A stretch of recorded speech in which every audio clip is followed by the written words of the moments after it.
mutation and a lecture on recombination. The things that we didn't finish the recombination lecture on Tuesday, so I'm going to have one additional day just for you to prepare because it's going to cover half of this lecture.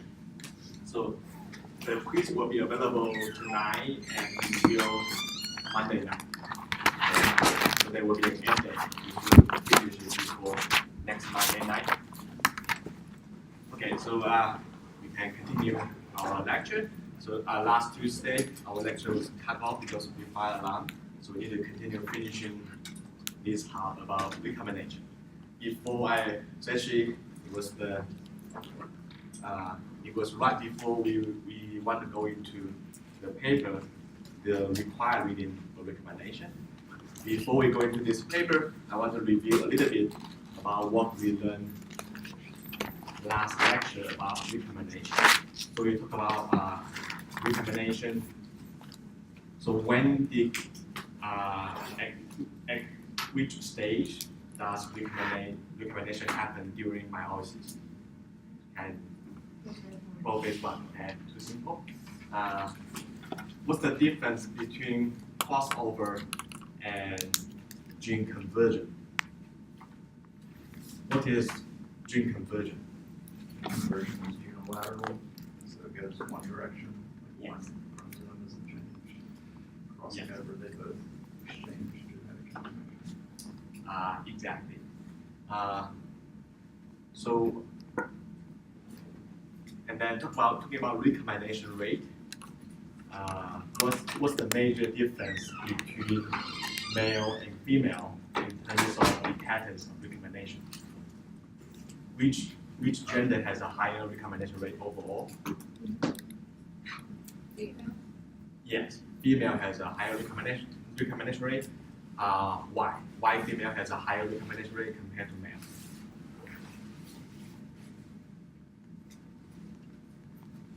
Any explanation? A higher recombination rate in the female. So we know that male has a higher mutation rate. Female has a higher recombination rate. Why? It's related to the germline development process. Because the cells are stuck in prophase 1 longer. Yes. During germline development, the female germline is stuck in prophase 1, while male germline is stuck in mitosis. And in terms of the distribution of recombination hotspot, what's the difference between male and female? The mutation hotspot for male tend to happen at the center of the chromosome or at the end of the chromosome. At the end of the chromosome. And we also know that recombination rate tend to be higher at the transcription start site. If we over across male and female, but that higher mutation rate was mainly discovered in female. So female recombination tend to be higher at the beginning of the transcription, and it is related to the motif, the PRDM9 binding motif. So to continue where we left off last time, we're going to talk about PRDM9, the paper. Supposedly, you should have all read through that paper. What did this paper try to do?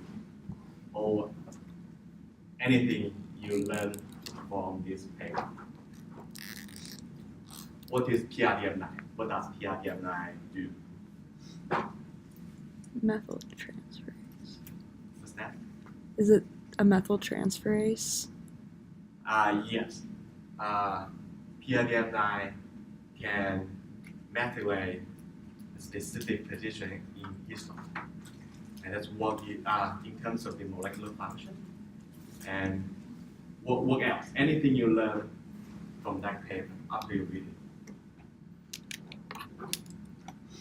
Is PRDM9 a conserved protein in human, in mouse, in different mammals, or is it a protein specific to human?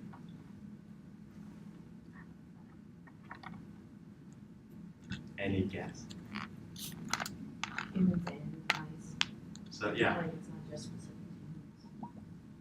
yes, TRDM9 is actually quite conserved across different species. So that's why we can use mouse as a model to study the function of TRDM9. And in this paper, what kind of organism does it use as a research subject in this paper? So it did some molecular experiment, it did some sequence analysis. What kind of organism was used in this paper? Human, yeah. Human is one.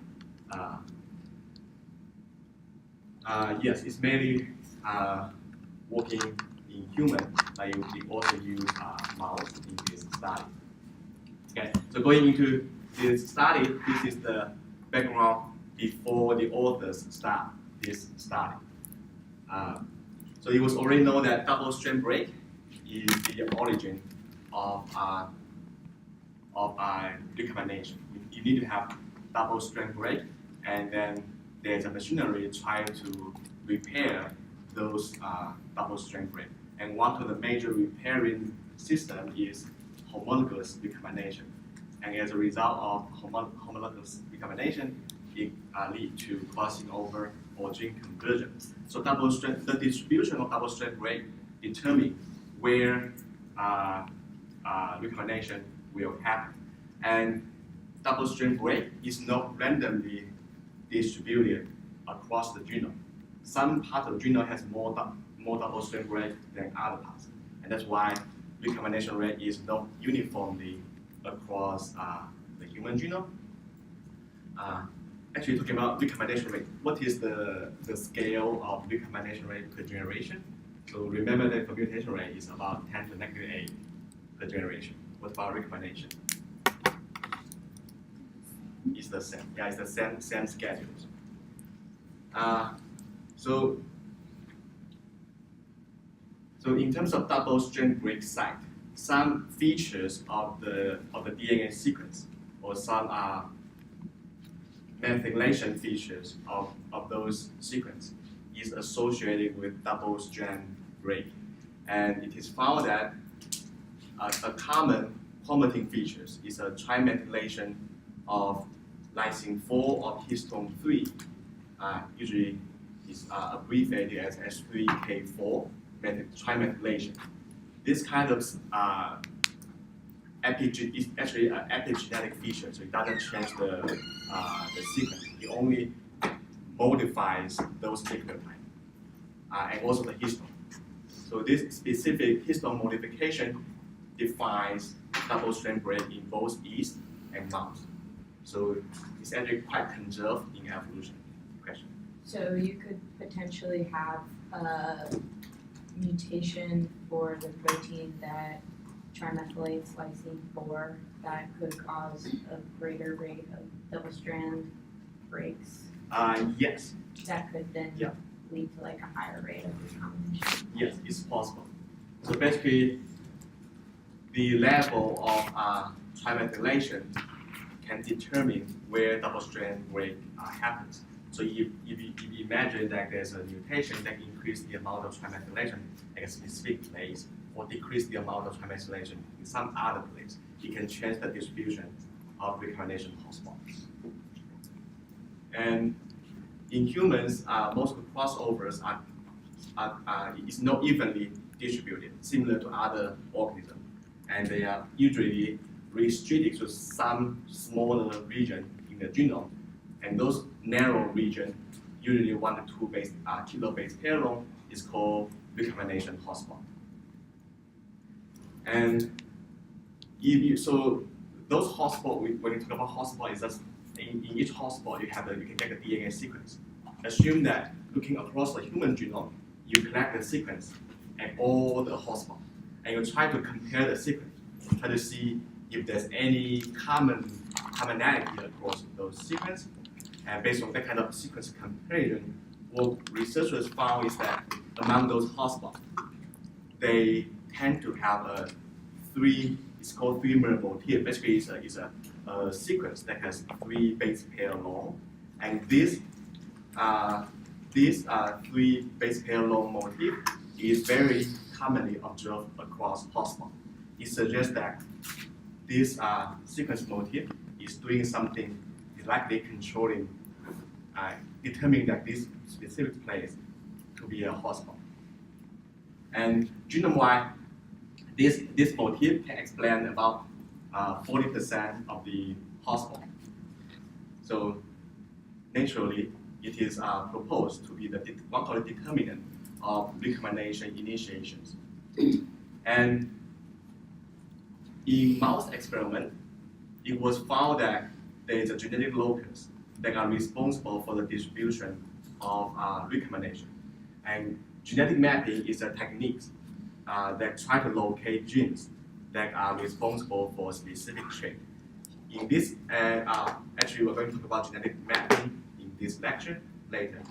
And based on this genetic mapping study, they found that somewhere in the genome, there is a gene that can control how recombination hotspot distribute in the genome. So, but the things that the locus of this, the size of this locus is very long. It's about 7 megabase long. So 7 megabase long can have many genes in that region. So it's unknown what is the specific gene that are controlling the distribution of recombination hotspot.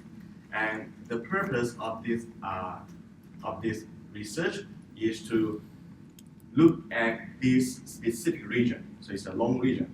They try to narrow down to the specific genes that are controlling recombination.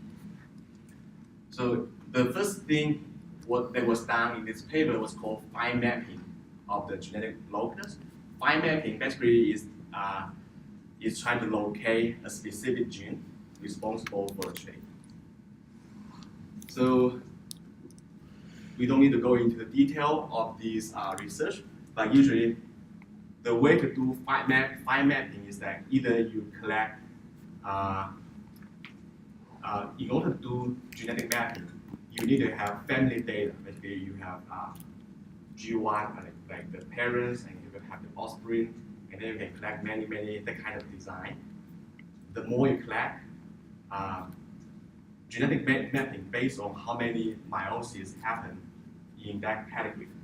The more meiosis happen, basically, the more recombination happens. You can break down the DNA, and the more recombination happen, the more likely that you can get a smaller region that contain that disease-causing gene. So the way to do fine mapping is to collect more categories, so you have more meiosis. We're going to talk about this also. But based on basically they collect more data from the mouse, and they were able to fine map this specific gene, PRDM9. And PRDM9 previously has been shown that it can trimethylate this specific histone at the K4 position. And more interestingly, it was expressed specifically in germ cells, and also specifically during meiotic prophase, and that was when recombination happened. So based on this information, it's a strong indicator that this gene may be doing something during recombination. And this is the structure of the gene with the important protein domain highlighted. And the most important domain we're going to focus on is the array of gene finger regions. And gene fingers usually is involved, so they are going to encode a protein, and those proteins encoded with gene finger regions, usually the gene finger region is used to recognize specific DNA sequence. So it is possible that the PRDM9 protein with the gene finger sequence, they were able to identify specific region of the DNA. And remember that the hotspot, recombination hotspot, has a specific 3 base pair motif. It's possible that the gene finger region here is identifying that specific 13 base pair motif, so that they can determine the initiation of recombination. So based on this information, the author made the hypothesis that the gene fingers of PRDM9 could mediate DNA binding specificity. So basically, they identify specific DNA sequence and bind to that region, and then initiate double-strand break in those regions. And another prediction based on this hypothesis is that if we make some modification to those gene finger region, then we change each specificity for specific motif. So originally, if it recognized this specific motif, if we back changed it, it will no longer bind to that motif, it will bind to other motifs. So we are able to find mutations in the gene fingers, and you can see like comparing PRDM9 with different kinds of gene finger motifs. Do they have different recombination hotspot distribution? And what you can do to create this kind of difference in a DNA sequence is that either you can do some mutagenesis, through experiment, you create mutations in that region. So you have a control next to the wild type, you have a new PRDM9 modified by your molecular experiment, and you kind of transfer those two genes into two different cell lines, and you can follow up by seeing where the recombination happened in the two cell lines. So that's a thought experiment.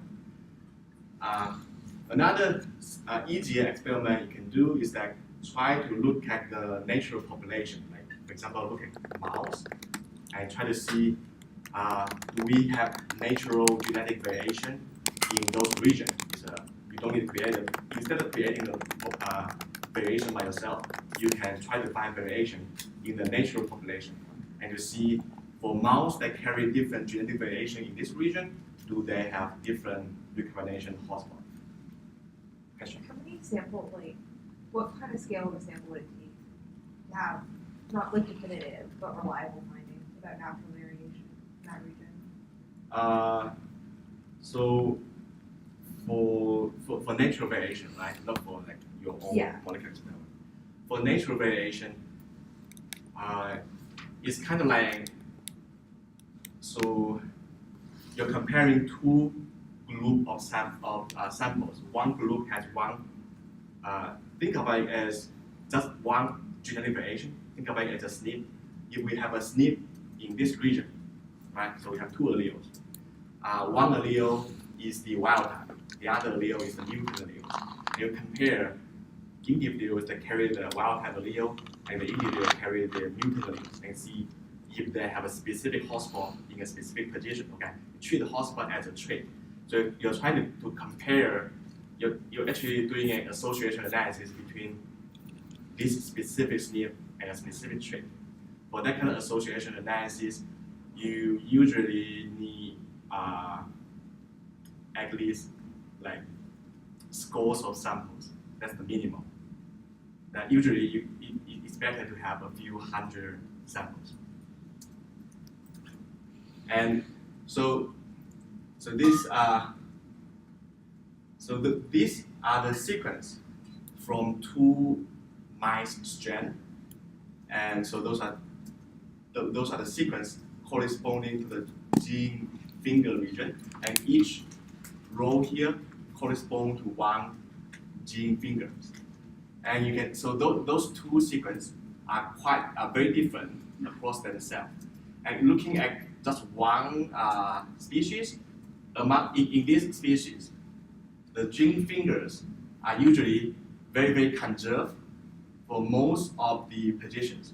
The difference are mainly observed in those three locations, and those three locations locate in a gene finger alpha helix, a very unique structure in the protein. And this gene finger alpha helix is very important involved in binding specific sequence. So the genetic variation observed at those three residues are likely to be responsible for different recombination hotspots. And so based on those two versions of PRDM9, you can use some computational tools to also predict what kind of motif, DNA motif, is recognized by this version, and what kind of motif is recognized by this version. So actually, consistent with the hypothesis, different PRDM9 can recognize different motifs. So we can specify hotspot at different locations. So that was in mouse. Looking at human. So you can also the PRDM9 gene in human has very high levels has different alleles basically, and these are just the structure of the gene finger of the PRDM9 and the gene finger protein. So A to K here represent different possible alleles for PRDM9, and here represent how frequent that allele is observed in the general human population, and the A allele is so these are just two different human samples you collect from different places, and the two samples give consistent estimate. The A allele is the most common allele in human, followed by B allele, and all other alleles of PRDM9 has much lower frequency in the human. And the A allele is predicted to bind this motif, and B allele is predicted to bind this motif. And those two motifs, both of them are observed in the previous, both of them are the hotspot motif previously observed. So based on the previous study, we already know that there are some motifs in the hotspot. And those hotspots are bound by the allele A and allele B of PRDM9. The I allele binds different motifs. So the hotspot we usually observe in the human genome are mainly caused by the allele A and allele B. And it's mainly allele A because A is the most common allele. And then what they do is that they recruit some human subjects, measure where they in some categories. In order to measure recombination events, you need to either have pedigrees or there are three different approaches to do it. And I think here they mainly use pedigree-based approach. So they have parents and they have the offspring. They can see where recombination happened. And the thing here is that for the specific offspring, they check their alleles for the PRDM9. So they have some of the offspring that carry AA alleles for PRDM9. Some of them carry A allele and B allele. Some of them have A allele and I allele, B allele and I alleles. And then compare how many recombinations happen in individuals that with different alleles of PRDM9. And the overall conclusion is that if we use AA homozygote as a standard, then the AI heterozygote has significantly lower hotspot usage than in both male and female. So this is the number of recombination or the hotspot usage. So basically, the hotspot usage is used here to define how many recombinations happen according to prediction. But the basic idea is that if you have different alleles for the PRDM9, you have different hotspot uses. So PRDM9 can control how many hotspots are used and where are they. So those are mainly based on association analysis, comparing recombination events observed in pedigrees. And then the author also did some cell line experiments. So basically, they do a southwestern blot analysis, and southwestern blot analysis is a technique to study DNA. The bottom here represent different proteins with different alleles. So human PRDM9 with different alleles, like the gene fingers. And here, represent different DNA probe, basically oligonucleotides. And they're testing if there's specific binding property between those PRDM9 and those specific DNA motif. And basically, looking at this, the motif here is the hotspot motif we know based on hotspot analysis, and the hotspot motif is only bound by the allele A PRDM9. For the I motif, it's only bound by the I alleles. And if we did some modification to this 13 base pair long motif, then you disrupt the binding between the A allele and the 13 base pair motif. Basically, it's showing that there is a very unique specificity between the alleles of PRDM9 and the motif they can identify in the genome. Yeah, so in summary, based on this paper, we know that PRDM9 different versions of PRDM9 can recognize different motifs in the genome.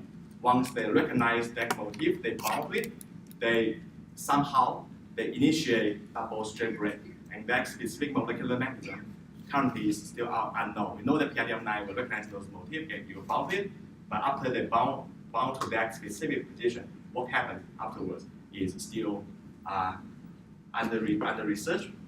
But the binding of the PRDM9 to a specific position defines the initiation of double-strand break and also recombination. So it defines the recombination hotspot.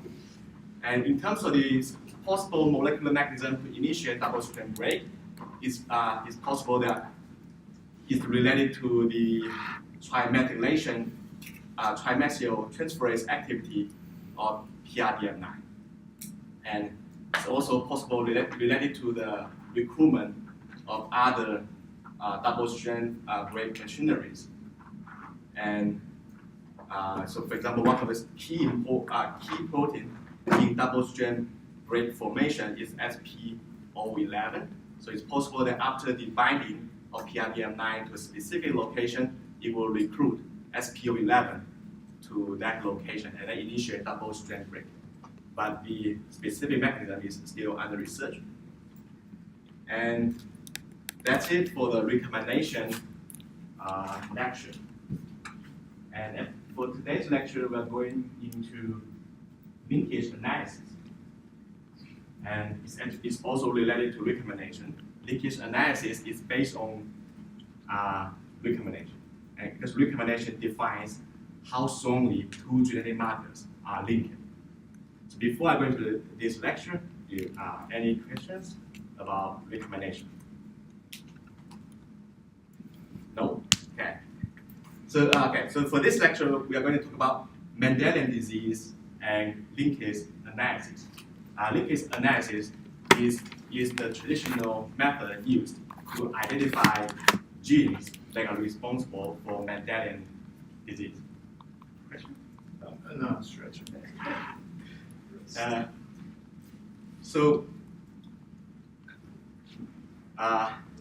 Remember that the definition of linkage is that for genetic markers that are on the same chromosome, they tend to co-inherit together or co-transmit to the offspring together.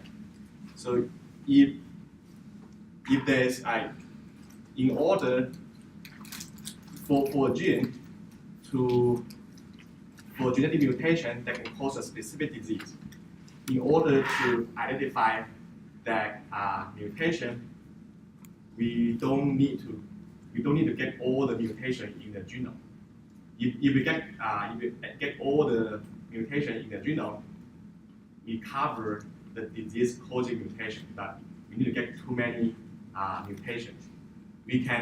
Because of linkage, we can simplify our analysis and get a marker for different regions. So you reduce the amount of sequencing you need to do. Just pick a marker sparsely across the chromosome, and you can, some of the marker, because they're close to the disease-causing mutation, if we by for markers that are close to the disease-causing mutation, they are going to co-transmit with the disease-causing mutation. So those markers will also co-segregate with disease. So, that's the basic idea of linkage analysis.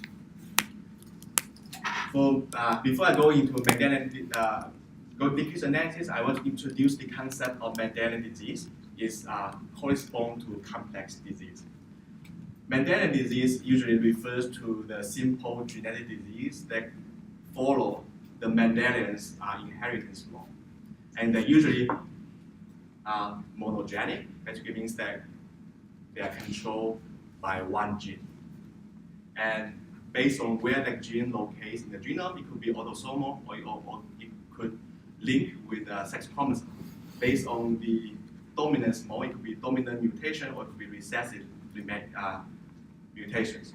And all this kind of pedigree analysis and try to infer the mode of the disease mutation, I believe most of you should be familiar with this kind of analysis based on your genetics course.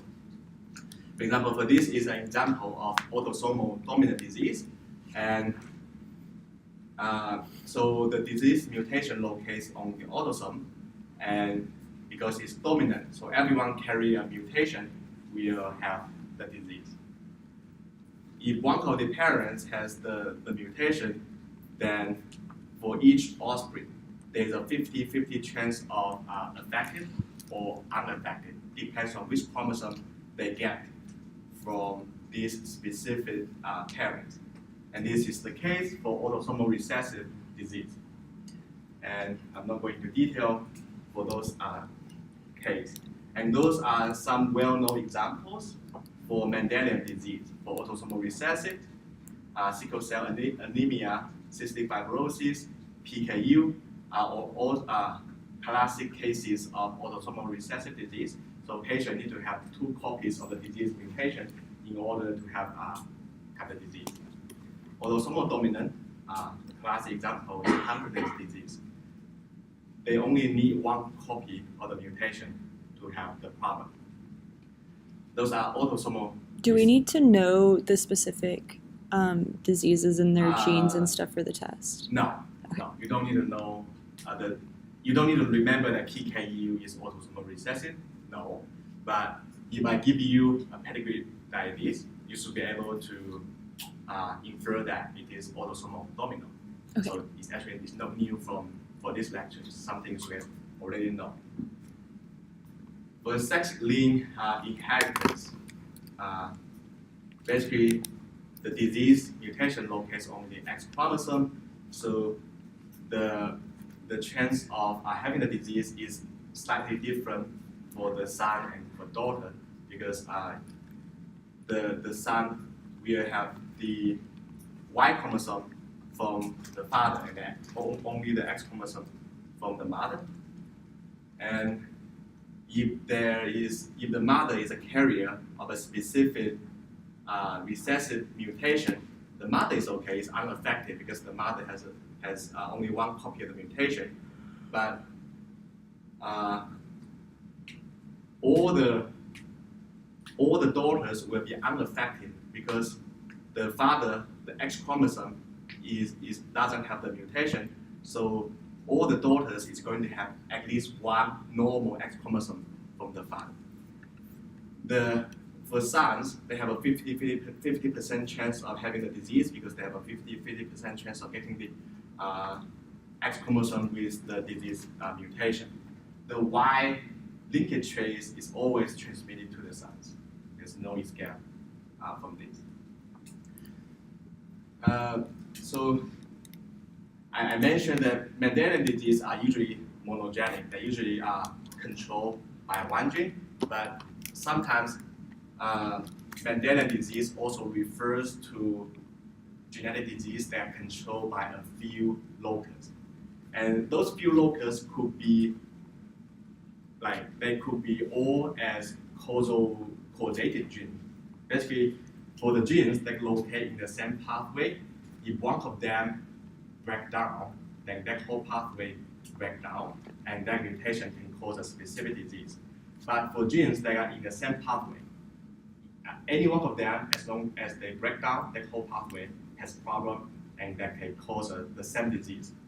So in that case, multiple genes, mutations in different genes in the pathway can all lead to the same kind of disease. So some Mendelian disease has multiple causative genes. In other cases, there's only one causative genes, but there are other genes that can modify the effect of that causative genes. So if having a mutation in these causative genes is always going to cause disease. But having different mutation in some modifier genes, they can determine when did the disease happen and what kind of symptom that mutation will cause. And just to give you one example, for cystic fibrosis, it is a genetic disease, is autosomal recessive, and we know that it is controlled by a mutation in the CFTR gene. Mutations in this gene will always cause the cystic fibrosis phenotype. The thing is that cystic fibrosis has different phenotype. And if you have mutations in other genes, for example, the genes here, so this is the core gene, the causative genes. But if you have mutations in other genes, they can modify the effect of mutation in CFTR. Question? Does it depend on what type of mutation is made, or just any single change to that gene will cause it? You mean depends on, you mean mutation in CFTR? Oh, so CFTR, so it's a gene, right? So there's a lot of places that can have mutation, and it's not all the mutation in the gene. So some of the mutation in the gene, for example, in the intronic region, or some mutations that synonymous mutation that change the DNA sequence but they don't change the protein sequence. For that kind of mutation, although it is in this gene, they don't really lead to cystic fibrosis. But for mutations that can change the protein sequence, they can happen at different place. As long as they change protein sequence, they can lead to disease. But you could have over 1,000 different types of mutations in this gene, and it would have different effects. Yes. Without having any modifier mutations. Yes. So I think yeah. So as long as those mutations in CFTR change the function of the specific protein, they are going to lead to disease, no matter what kind of modifier genes they have. So modifier genes are not causative genes, and that is if you have mutations, severe mutations that not cause the function of this gene, it won't cause cystic fibrosis. So that's why they are only called modifier genes. They are not causative genes for cystic fibrosis. But if we have mutations in CFTR, it is going to have a problem. It is going to have some CFTR phenotypes, but those mutations in different in the modifier genes can determine when and what kind of phenotype will happen. The question was, can there be different mutations in the causative gene that cause different phenotypes? Oh, yes. So basically that's it. Different mutations in the causative genes depends on how severe they modify the function of this gene. They can cause different phenotype by themselves.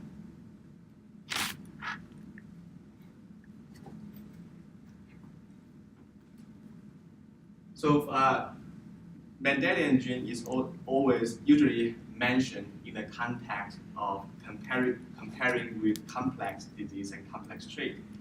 And so as I mentioned, Mendelian disease are usually monogenic or at most oligogenic, only a few loci. And so those mutations usually has big effect. If you have a mutation in those genes, it is going to cause disease. And those disease-causing mutations, usually they aggregate in some families, but if you look across the overall population, they are relatively rare. And the the approach to identify disease-causing mutation for Mendelian disease is usually linkage analysis. You collect data from a family, and then you perform linkage analysis to identify where the disease-causing genes is in the genome.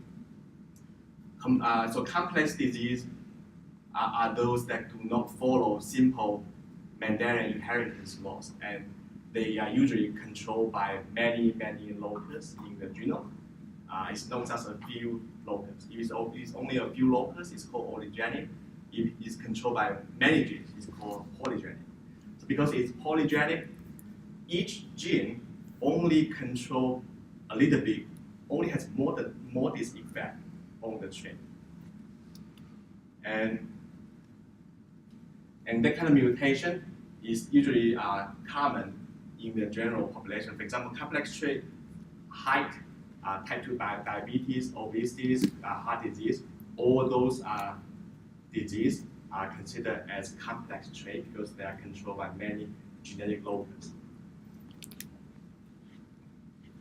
And for complex trait, the approach to identify disease-causing mutation is called association analysis. Usually, you collect sample from the general population.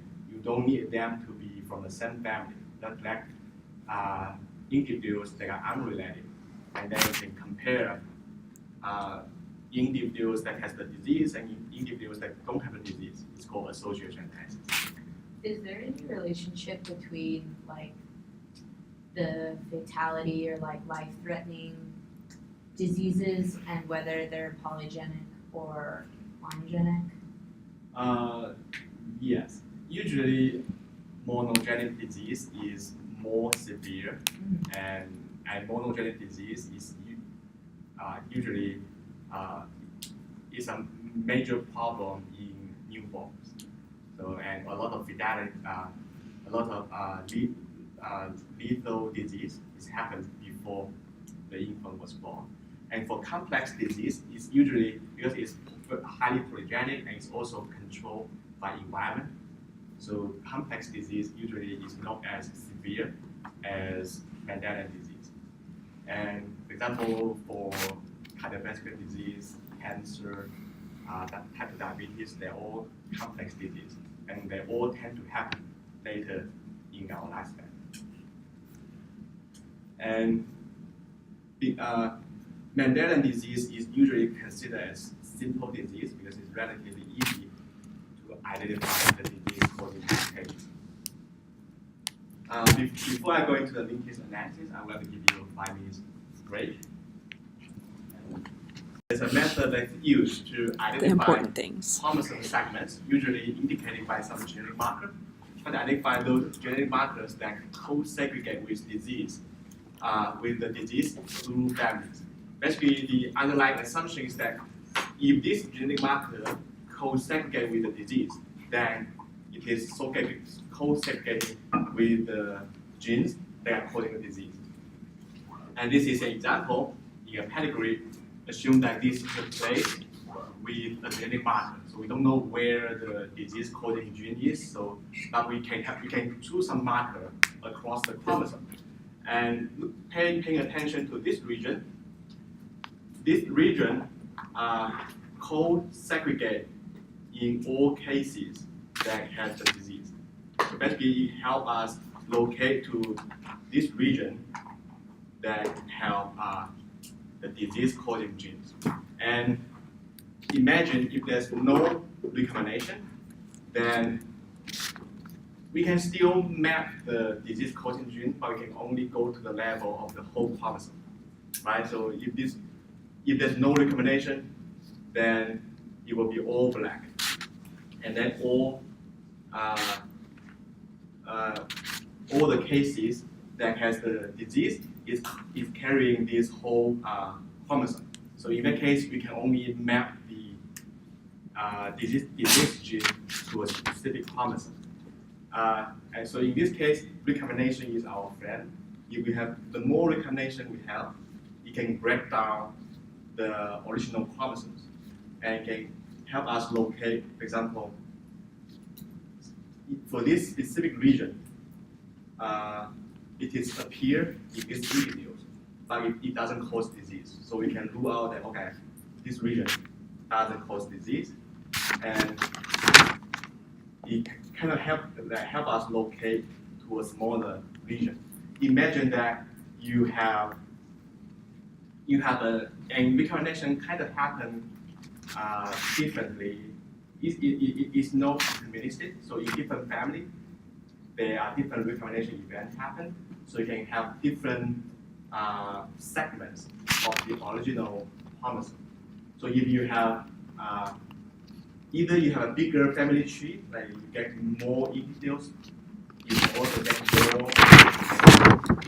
The other ways that you get different families. You have many families, and in each family you have different kind of recombination. And in that case, you're going to have a different segment surrounding this disease-causing gene. And the more recombination event you have, it can further help you narrow down to a specific region. But anyway, the way to detect the co-segregation between the marker and the disease traditionally is the statistical approach called LOD score. LOD stands for logarithm of odds. It's comparing two models, comparing two likelihoods, comparing the likelihood of seeing the data if the two loci are indeed linked. Compare that to another model that the two loci are purely linked by chance. It's just two different assumptions. Based on two different assumptions, you can get two likelihood of observing your data. You always start with the data. You don't know the underlying model. You can make the assumption, given this model, what's the probability of observing this data? And then comparing the two probability. If the likelihood is higher under the model that the two loci are linked, then the ratio between this likelihood to the other likelihood will be positive, and the logarithm of the positive ratio will also be positive. So a positive LOD score indicates that there is presence of linkage, and negative score indicates that there's no linkage. And by convention, a cutoff of 3 is considered as evidence for linkage. It corresponds to 1,000 to 1 odds that there is linkage between the two loci. And a cutoff of 3 corresponds to a p-value about 5%, and that's the cutoff usually used in statistical analysis. The calculation of LOD score is very complicated, and it also depends on different kind of pedigree structure. It depends on what information you have about the genetic markers. And it's not the focus of this class. You just need to know that LOD score is a statistic that people use in linkage analysis. And you need to know how to interpret LOD score. If you have a higher LOD score, it indicates that the genetic marker is associated with the disease-causing locus. And in the calculation of LOD score, it takes into account different information. Take into account the model you have in mind about the disease, how often the disease penetrates. Basically, having the disease-causing mutation sometimes is not 100% causing disease. It's called penetrance. And also, if that mutation is dominant or recessive in terms of causing the disease. And the pedigree structure is also useful in doing the LOD calculation. You don't need to, because we are not talking about the formulas of LOD, you just need to know that those information is used in the calculation. And you can calculate the LOD score. Traditionally, LOD score is calculated for a single marker. For every marker, you can calculate an LOD score, but you can also average the LOD score across multiple markers in a specific region. So in this case, you're kind of calculating an LOD score for a specific region, because for your interest, you just want to locate a region that contains the disease-causing gene. And usually, you have markers across the genome and different parts of the chromosome, so that you can calculate LOD scores across the chromosome and across the genome. And this is a result of chromosome Y analysis, and the the x-axis here corresponds to LOD scores, and this is what you are going to see if this region has the disease coding gene. And this is how the linkage analysis help you locate to a specific region. And usually that region is very long. It's at the order of megabase pair long, so it's going to have many genes. And you need to do additional analysis trying to narrow down to a specific disease coding gene.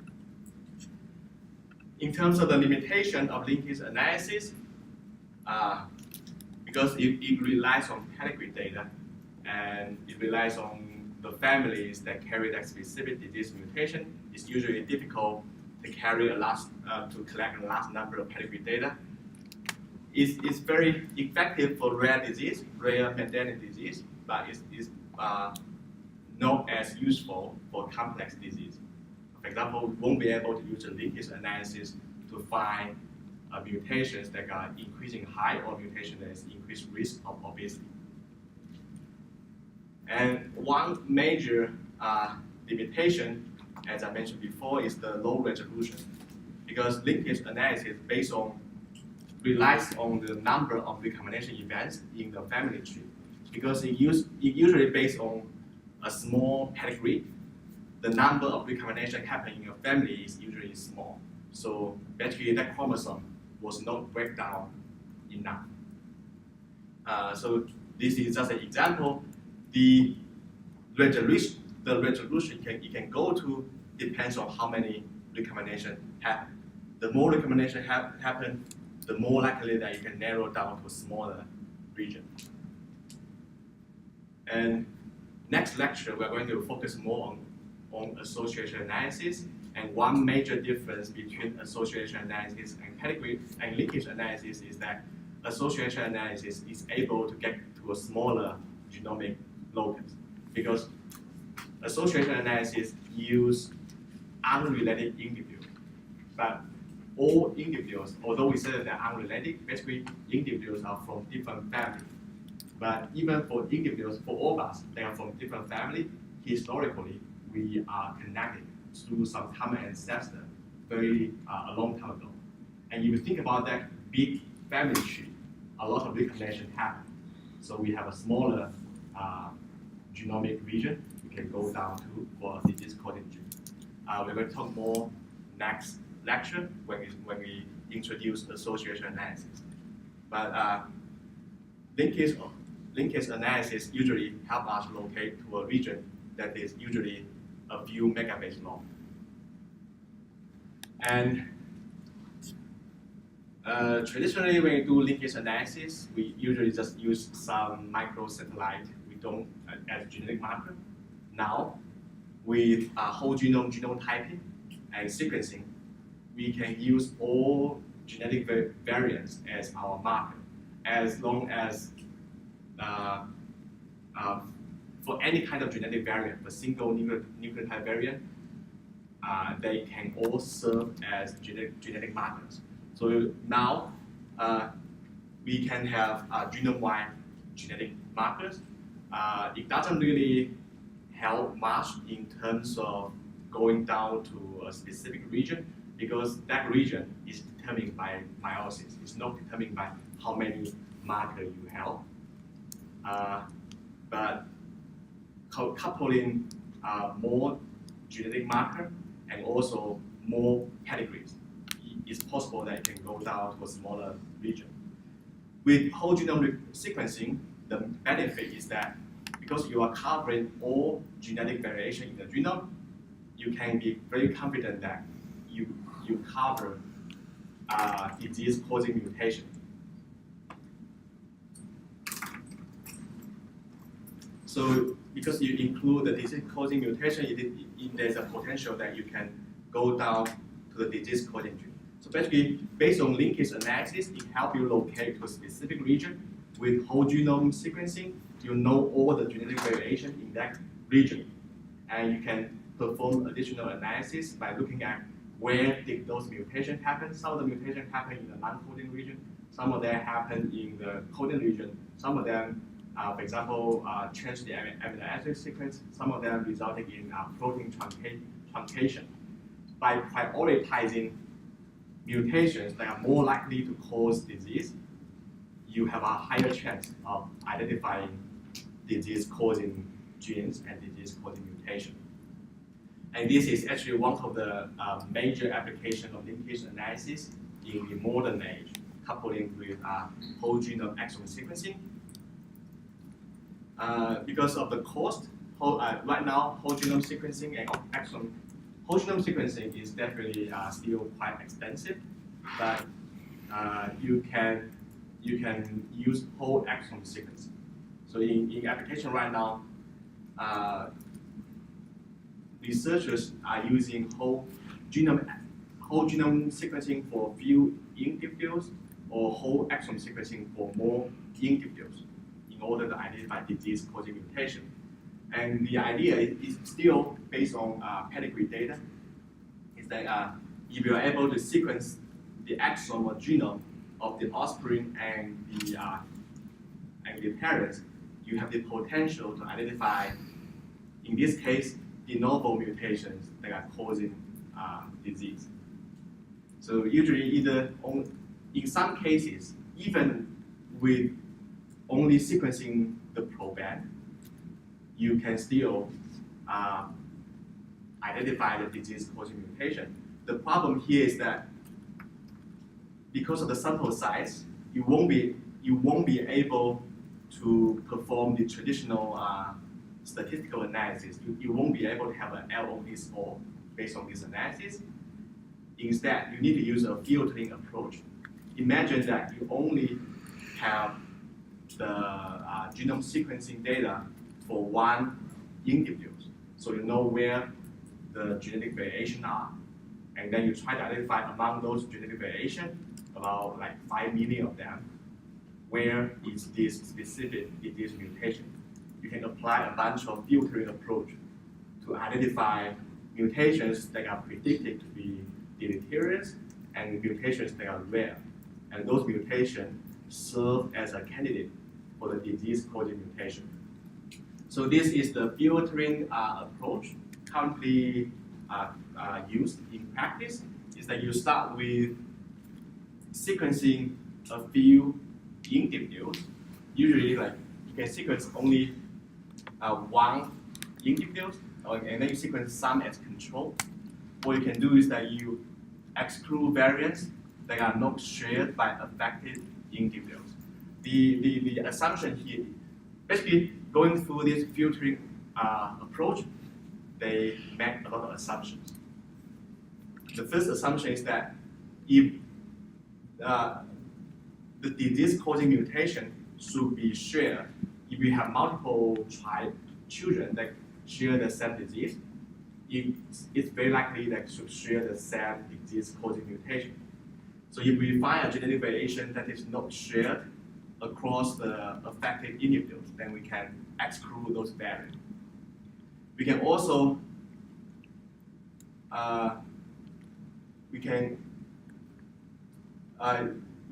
exclude genetic variations that is observed in healthy individuals. The assumption here is that the disease-causing mutation should only present in the patient. For healthy people that has a variation, if the variation is appear in a healthy individuals, then that mutation is unlikely to be causing disease. So you can exclude those, and then you can look at where the specific location of those genetic variation. And some position in the genome is more important than others, so you can exclude those positions that are not important, focusing on the mutations that can either change protein function or change gene expressions. And then another step is that you compare to existing database. If a specific variation is already known in a public database, then it's unlikely to be disease causing. You can exclude those databases. Going through that process, it will give you a small list of candidate mutations.